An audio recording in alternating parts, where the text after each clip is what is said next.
ఈరోజు ఈ press conference పెట్టడానికి ముఖ్య ఉద్దేశం ఏంటంటే నిన్న ఒక వార్త వచ్చింది, నేషనల్ న్యూస్లో కూడా వచ్చింది.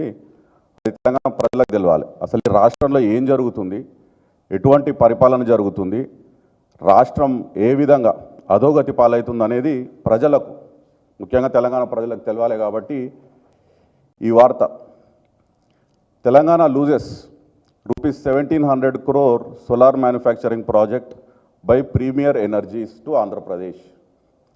ఈ ప్రీమియర్ ఎనర్జీస్ అనే సంస్థ గత ప్రభుత్వం కేసీఆర్ గారు ప్రభుత్వంలో వాళ్ళు ఒక కొత్త ఫెసిలిటీ పెట్టినారు. అది ఆనాటి ఐటీ అండ్ ఇండస్ట్రీ శాఖ మంత్రి కేటీఆర్ గారు ప్రారంభించడం కూడా జరిగింది 2021లో.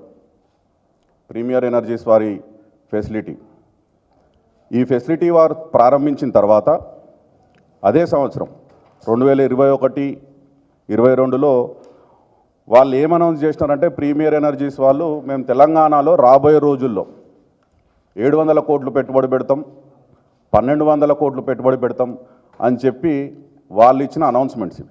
తెలంగాణ రాష్ట్రానికి ప్రీమియర్ ఎనర్జీస్ చెప్పినటువంటి అనౌన్స్మెంట్స్.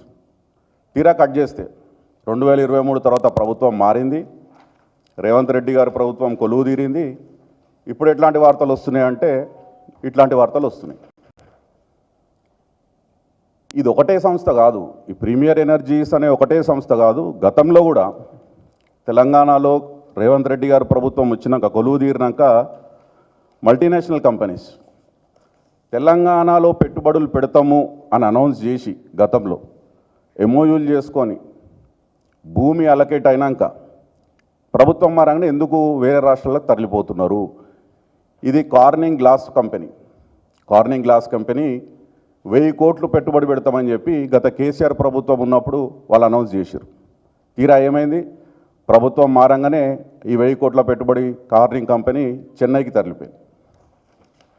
ఇదే కాదు, కెయిన్స్ సెమీకండక్టర్ టెక్నాలజీ కంపెనీ, ఈ కెయిన్స్ సెమీకండక్టర్ టెక్నాలజీ కంపెనీ కూడా 2850 కోట్లు తెలంగాణలో పెడదామని ఆనాటి కేసీఆర్ ప్రభుత్వంలో రావిర్యాల, రంగారెడ్డి జిల్లాలో రావిర్యాలలో భూమి కూడా వాళ్ళు చూసుకున్నారు. అట్లాంటి కంపెనీ ప్రభుత్వం మారి రేవంత్ రెడ్డి గారు కొలువు తీరంగానే ఇది కూడా గుజరాత్కి తరలిపోయింది. ఇవన్నీ మల్టీనేషనల్ కంపెనీస్ నేను చెప్పేది. ఇది అమరరాజా బ్యాటరీస్, చాలామందికి తెలుసు. అమరరాజా బ్యాటరీస్ దాదాపు 9500 కోట్ల రూపాయలతోని లిథియం అయాన్ బ్యాటరీస్ మ్యానుఫ్యాక్చరింగ్ యూనిట్ని వాళ్ళు దివితిపల్లి, మహబూబ్ నగర్ జిల్లాలో గ్రౌండ్ బ్రేకింగ్ సెరమనీ కూడా చేసుకున్నారు. ఆనాటి ఇండస్ట్రీ శాఖ మంత్రి కేటీఆర్ గారు కూడా ఆ సమయంలో అక్కడ ఉన్నారు. వారేమన్నారు, ఒకవేళ ఈ ప్రభుత్వం రేవంత్ రెడ్డి గారి ప్రభుత్వం మాకు సహకరించకపోతే మేము వేరే రాష్ట్రాలు చూసుకోవాల్సి వస్తుంది, మా పెట్టుబడులు తెలంగాణ బయటికి వేరే రాష్ట్రాల్లోకి మేము తీసుకెళ్తాము అని క్రిస్టల్ క్లియర్గా వార్నింగ్ ఇచ్చిన పరిస్థితి. సో ఇన్ని సంస్థలు ఇట్లా క్యూగట్టి తెలంగాణలో ఏవైతే అనౌన్స్ చేసి వచ్చి పెట్టుబడులు పెడతామని చెప్పి ఈ టైంలో పారిపోతున్నాయంటే రాష్ట్రంలో ఏం జరుగుతుంది, ఎటువంటి పరిపాలన జరుగుతుంది, ఎంత అవినీతి జరుగుతుంది, ఎంత విధ్వంసం జరుగుతుంది, ఎంత దోపిడీ జరుగుతుంది అనే దానికి ప్రజల దృష్టిని, అంటే ఫుల్ పేపర్ కలర్ అడ్వర్టైజ్మెంట్లు ఇచ్చి బాగా కొట్టే ఛానళ్ళు ఉన్నాయి కాబట్టి, తాటికాయంత అక్షరాలతో రాసే పేపర్లు ఉన్నాయి కాబట్టి 100 కోట్లు ఖర్చు పెట్టి ఫుల్ పేపర్ కలర్ అడ్వర్టైజ్మెంట్లు ఇచ్చి ఏదో సాధించడం, పెట్టుబడుల విలువ తెలంగాణకు వచ్చింది, తెలంగాణ రైజింగ్ అని చెప్తే రావు పెట్టుబడులు. అక్కడ గ్రౌండ్లో ఏం జరుగుతుంది అనేది గ్రౌండ్ అయిన ప్రాజెక్టులల్లో, కంపెనీలలో తెలుస్తుంది. గతంలో కూడా మేము కేసీఆర్ గారి ప్రభుత్వంలో ఉన్నప్పుడు అప్పుడు ఇట్లాంటి వార్తలు వచ్చేవి. ఇట్లాంటివి వెల్స్పన్ గ్రూప్, మహారాష్ట్రకు చెందిన వెల్స్పన్ గ్రూప్ వాళ్ళు పెట్టుబడి పెట్టి తెలంగాణలో ఇక్కడ విధానాలు మాకు నచ్చినాయి, ఇక్కడ ప్రభుత్వము మాకు అన్ని విధాలుగా సహకరిస్తుంది, మేము మా పెట్టుబడుల్ని పెంచుతామని చెప్పి అనౌన్స్మెంట్లు చేసినారు. అంటే పెట్టుబడులు పెట్టడమే కాక కొన్ని రోజుల తర్వాత ఇప్పుడు మీరు చూసినట్టయితే వెల్స్పన్ గ్రూప్ పెట్టుబడి పెట్టింది దాదాపు 350 కోట్లు 500 కోట్లు అప్పట్లో మొదట్లో తెలంగాణలో. కానీ తర్వాత 5000 కోట్లు పెట్టుబడి పెడతామని చెప్పి వాళ్ళు అనౌన్స్ చేశారు. కిటెక్స్ సంస్థ, కేరళ బేస్డ్ కిటెక్స్ సంస్థ, ఆయన ఎండి సాబు జేకబ్ గారు, వీరు 1000 కోట్లు పెట్టుబడి పెడతామని తెలంగాణకు వచ్చి ఇక్కడ విధి విధానాలు నచ్చి ఆనాడు కేసీఆర్ గారి ప్రభుత్వంలో టీఎస్ ఐపాస్ లాంటి విప్లవాత్మకమైనటువంటి ఒక ఇండస్ట్రియల్ పాలసీ, దేశానికే తలమానికంగా మారినటువంటి పాలసీ, తద్వారా ఈ బ్యూరోక్రసీ కానీ రెడ్ టైపిజం కానీ ఎక్కువ లేకుండా బ్రహ్మాండంగా అన్ని అనుమతులు వచ్చి అన్ని విధాలుగా తెలంగాణ ప్రభుత్వం ఆనాడు కేసీఆర్ గారి ప్రభుత్వం ఏదైతే పెద్దపీట వేసిందో పెట్టుబడిదారులకు ఆనాడు వాళ్ళు చేసినటువంటి అనౌన్స్మెంట్స్ ఇవి రిపీట్ ఇన్వెస్ట్మెంట్స్. వారు ఆ రోజు 1000 కోట్లు పెట్టుబడి పెడతామని చెప్పి ఇక్కడికి వచ్చిన తర్వాత 3000 కోట్లకు వాళ్ళ పెట్టుబడులు ఇంక్రీజ్ చేశారు.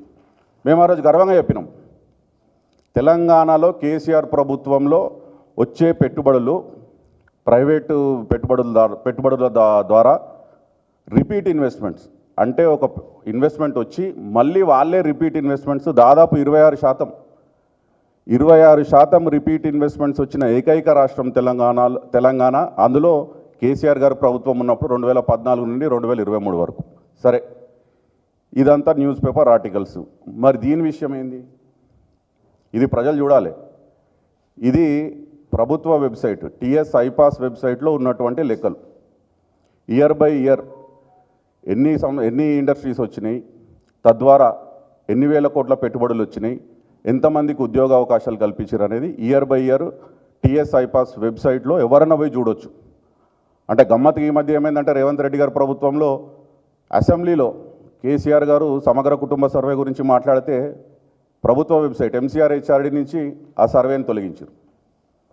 తర్వాత atlas Telangana state abstract KCR గారి టైంలో 2014 నుంచి 2023 వరకు పర్ క్యాపిటల్ ఇన్కమ్ తలసరి ఆదాయం కానీ రాష్ట్ర స్థూల ఉత్పత్తి కానీ నంబర్ 1 రాష్ట్రానికి చేరింది అని చెప్పి అదొక రిపోర్ట్ ఉంటే ప్రెస్ కాన్ఫరెన్స్ పెట్టి కేటీఆర్ గారు ఆ రిపోర్ట్ని ఉచ్చరించగానే అది కూడా వెబ్సైట్లో నుంచి తీసేస్తున్నారు. మరి ఇది కూడా తీసేస్తారేమో, ఎందుకంటే ఇది క్రిస్టల్ క్లియర్గా మీ డొల్లతనానికి మీ అనాలోచిత విధానాలకి ఎట్లయితే పెట్టుబడులు వస్తలేవో తెలంగాణకి క్రిస్టల్ క్లియర్గా మీరే చెప్తున్నారు తెలంగాణ వెబ్సైట్లో. దీంట్లో ముఖ్యంగా మీరు గమనించాల్సింది ఏంటంటే కోవిడ్ సంవత్సరంలో 2020-21 ఎప్పుడైతే కోవిడ్ వచ్చిందో మార్చిలో లాక్డౌను, ఆ సంవత్సరంలో కూడా తెలంగాణ ఆనాడు కేసీఆర్ గారి ప్రభుత్వంలో 3384 ఇండస్ట్రీస్ వచ్చినాయి కొత్తవి ఆ సంవత్సరం ఫైనాన్షియల్ ఇయర్లో.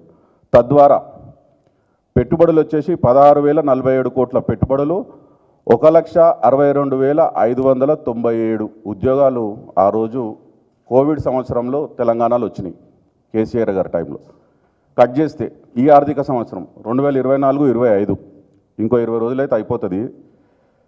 ఈ ఆర్థిక సంవత్సరంలో వచ్చిన పెట్టుబడులు కేవలం 1,671. అంటే మీరు చూసుకుంటే సగానికి సగం కోవిడ్ సమయంలో వచ్చినటువంటి పెట్టుబడులు కూడా సగానికి సగం పడిపోయినటువంటి పరిస్థితి ఈ సంవత్సరంలో. ఇప్పుడు వచ్చినటువంటి ఇన్వెస్ట్మెంట్స్ కూడా కేవలం 12,000, అప్పుడు వచ్చింది 1,60,000, ఇప్పుడు వచ్చిన ఉద్యోగాలు 42,000, ఆనాడు 1,62,000. నేను కోవిడ్ ఇయర్ ఎందుకు చెప్తున్నానంటే కోవిడ్ ఇయర్ కాకుండా మిగతా సంవత్సరాలు ఏది చూసుకున్నా కానీ 3,000 పైచిలుకు ఇండస్ట్రీస్ వచ్చినాయి, లక్షల్లో ఉద్యోగాలు క్రియేట్ అయినాయి గత 6 సంవత్సరాలు. ఈ సంవత్సరమే సగానికి సగం పడిపోయింది. అక్కడ ఇండస్ట్రీస్ కానివ్వండి, ఉద్యోగ కల్పన కానివ్వండి, పెట్టుబడులు కానివ్వండి.